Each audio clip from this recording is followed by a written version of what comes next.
Assalamualaikum warahmatullahi wabarakatuh.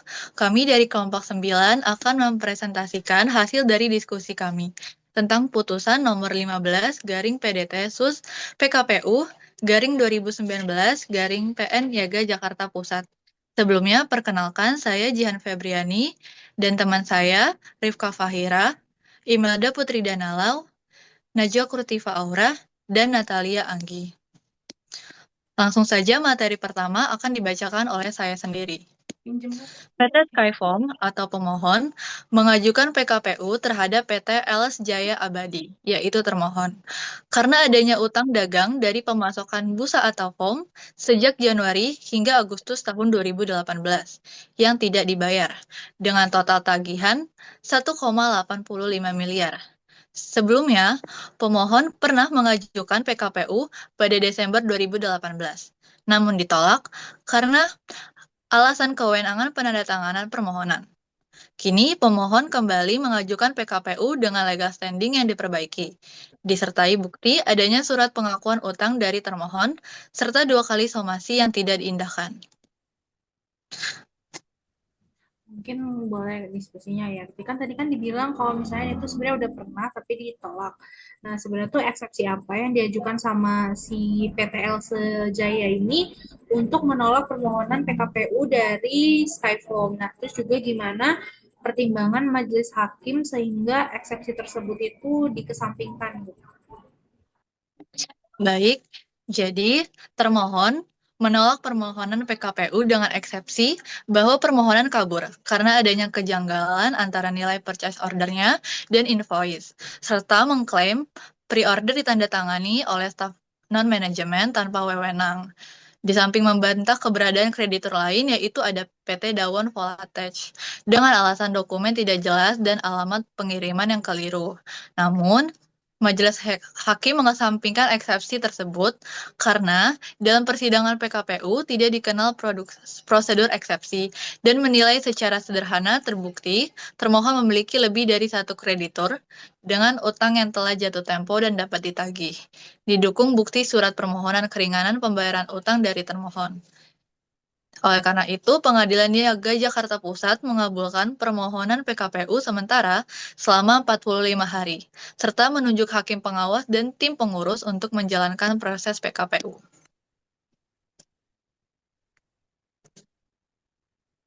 Oke, selanjutnya akan dilanjutkan oleh rekan saya. Oke, selanjutnya mungkin di sini mau ngejelasin tentang siapa aja sih sebenarnya pihak pemohon dari PKPU ini. Nah, jadi pihak pemohon dari PKPU itu merupakan PT Skyfoam, di mana perusahaan ini tuh memproduksi busa atau foam yang dimana dia berkedudukan di Purwakarta, Jalan Raya Cikopa, Kecamatan Bungur Sari. Nah, PT Skyfoam sendiri ini diwakili oleh direkturnya itu Moon Byung Chul, sebagai dengan kuasa hukumnya itu ada Wahyudin SH Karli Simanjuntak dan juga Lawrence Panganten SH dari law firm Wahyu Sania dan Associates. Dan mungkin selanjutnya tentang alasan pengajuan PKPU akan dilanjutkan oleh rekan saya.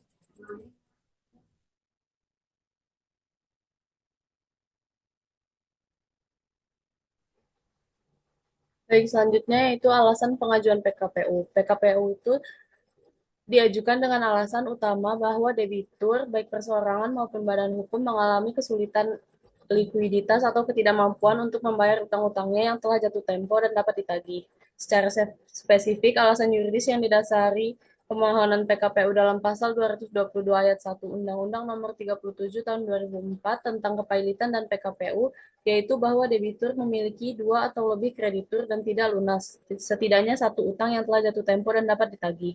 Tujuan pengajuan PKPU adalah untuk memberikan kesempatan kepada debitur untuk merestrukturisasi utangnya melalui negosiasi dengan kreditur guna menyusun rencana perdamaian, sehingga debitur dapat melanjutkan usahanya dan menghindari pailit. Dengan demikian, PKPU menjadi forum mediasi yang bersifat preventif untuk menyelamatkan perusahaan dari kepailitan dengan tetap memberikan kepastian hukum bagi para kreditur. Mau nanya dong, Rifka. Ya. Bagaimana sih status harta debitur selama proses PKPU berlangsung? Jadi selama proses PKPU berlangsung, debitur itu tetap menguasai dan mengelola hartanya, tetapi di dalam pengawasan. Ini diatur di dalam pasal 240 UU nomor 37 tahun 2004 tentang kepilitan dan PKPU. Status harta debitur dalam PKPU adalah tetap dalam pengawasan, sehingga debitur masih memiliki kesempatan untuk melanjutkan usaha sambil merestrukturisasi utangnya. Oke, selanjutnya putusan Majelis Hakim PN tentang permohonan PKPU. Dalam perkara nomor 15 garing PDT sus PKPU garing 2019 garing PN Niaga Jakarta Pusat, Majelis Hakim Pengadilan Niaga Jakarta Pusat mengabulkan permohonan PKPU sementara yang diajukan oleh PT Skyform terhadap PT LS Jaya Abadi. Isi putusannya yaitu yang pertama, mengabulkan PKPU sementara. Yang kedua, menetapkan masa PKPU selama 45 hari. Yang ketiga, menunjukkan hakim pengawas. Yang keempat, pengangkatan tim pengurus untuk proses PKPU. Kemudian, dasar pertimbangan hakim yaitu yang pertama, pemohon memiliki legal standing yang sah. Yang kedua, terbukti adanya utang yang telah jatuh tempo dan dapat ditagih. Yang ketiga, terbukti termohon memiliki lebih dari satu kreditor. Selanjutnya, ada analisis putusan. Baik, jadi Majelis Hakim menilai bahwa syarat PKPU telah terpenuhi sesuai dengan Undang-Undang Nomor 37 Tahun 2004 karena adanya utang kepada pemohon sebesar 1,859 miliar. Kemudian ada kreditor lain yaitu PT Dawon Volatech sebesar 565 juta. Kemudian juga ada dengan demikian, pembuktian dilakukan secara sederhana dan cukup kuat. Analisisnya yaitu putusan ini tepat karena PKPU bertujuan memberi kesempatan debitor untuk menyusun perdamaian atau restrukturisasi utang. Dan hakim tidak langsung menyatakan pailit, tetapi memberikan ruang penyelesaian secara damai. Dan putusan ini juga melindungi hak kreditor agar penagihan dilakukan secara tertib dan hukum. Kesimpulannya, putusan PKPU ini menunjukkan bahwa PKPU adalah upaya hukum untuk menyelesaikan utang secara damai, adil, dan terstruktur. Oke, boleh nanya nggak? Boleh. Oke. Jadi pertanyaannya kan berdasarkan putusan tersebut, apa saja alasan atau pertimbangan majelis hakim sehingga permohonan PKPU dalam perkara ini dikabulkan?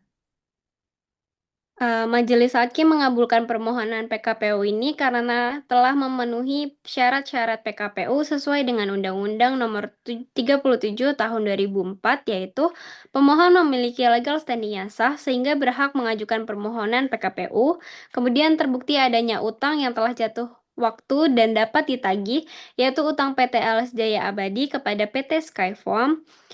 Kemudian termohon memiliki lebih dari satu kreditor, yaitu selain kepada PT Skyform juga kepada PT Daun Volatech.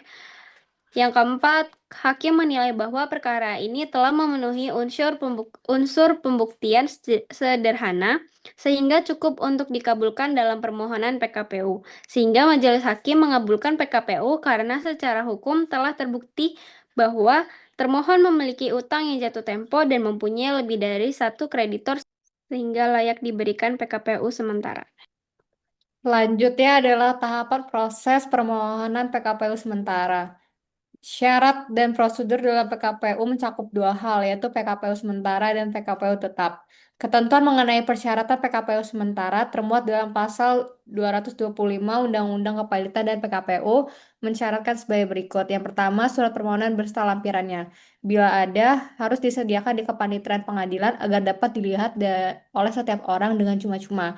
Yang kedua, dalam permohonan yang diajukan oleh debitor, pengadilan dalam waktu paling lambat 3 hari sejak tanggal didaftarkan surat permohonan harus mengabulkan PKPU sementara dan harus menunjuk seorang hakim pengawas dari hakim pengadilan serta mengangkat satu atau lebih yang membantu mengurus harta debitor. Yang ketiga, dalam permohonan diajukan oleh kreditor, pengadilan dalam waktu paling lambat 20 hari sejak tanggal didaftarkan surat permohonan harus mengabulkan permohonan PKPU sementara dan harus menunjuk hakim pengawas dari hakim pengadilan serta mengangkat satu atau lebih pengurus yang membantu mengurus harta debitor. Yang keempat, segera setelah putusan PKPU sementara diucapkan, pengadilan niaga melalui pengurus wajib memanggil debitor dan kreditor yang dikenal dengan surat tercatat atau melalui kurir untuk menghadap dalam sidang yang diselenggarakan paling lama pada hari ke-45 terhitung sejak putusan PKPU sementara diucapkan. Lalu yang terakhir, dalam hal debitur tidak hadir dalam sidang, PKPU sementara berakhir dan pengadilan niaga wajib menyatakan debitur pilot dalam sidang yang sama. Lalu selanjutnya ada tahapan proses PKPU tetap. Setelah 45 hari waktu PKPU sementara, maka dapat diubah menjadi PKPU tetap dengan jangka waktu perpanjangan maksimal 270 hari terhitung setelah putusan PKPU sementara diucapkan dan waktu itu tetap mencakup waktu 45 hari dari jangka waktu PKPU sementara.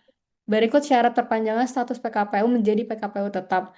Berdasarkan pasal 229 ayat 1 Undang-Undang PKPU, yaitu yang pertama, persetujuan lebih dari 1/2 jumlah kreditor konkuren yang haknya diakui atau sementara diakui yang hadir dan mewakili paling sedikit 2/3 bagian dari seluruh tagihan yang diakui, atau sementara yang diakui dari kreditor konkuren atau kuasanya yang hadir dalam sidang tersebut. Dan yang kedua, persetujuan lebih dari 1/2 jumlah kreditor yang piutangnya dijamin dengan gadai, jaminan fidusia, hak tanggungan, hipotek, atau hak anggunan atas kebendaan yang lainnya yang hadir dan mewakili paling sedikit 2/3 bagian dari seluruh tagihan kreditor atau kuasanya yang hadir dalam sidang tersebut. Natali, buat izin bertanya ya. Iya. Apa sih maksud dan tujuan dari pemohon kenapa mengajukan PKPU dan tidak mengambil langkah hukum secara langsung menyatakan pilot? Oke, baik. Untuk langkah kenapa pemohon mengajukan PKPU, jadi PKPU merupakan lembaga dalam menyelesaikan utang piutang antara debitur dan para kreditor. Jadi PKPU ini memberikan ruang bagi debitur untuk dapat membahas tata cara mekanisme waktu terkait pembayaran utang atau pemenuhan kewajiban kepada kreditor melalui rencana perdamaian agar tercipta perdamaian yang menguntungkan seluruh pihak. Namun apabila PKPU ini gagal di dalam rencana perdamaian, maka secara hukum pemohon akan dinyatakan pilot. Kira-kira seperti itu. Oke, baik. Jadi, terima kasih. Sekian hasil diskusi dari kelompok kami. Saya akhiri. Wassalamualaikum warahmatullahi wabarakatuh.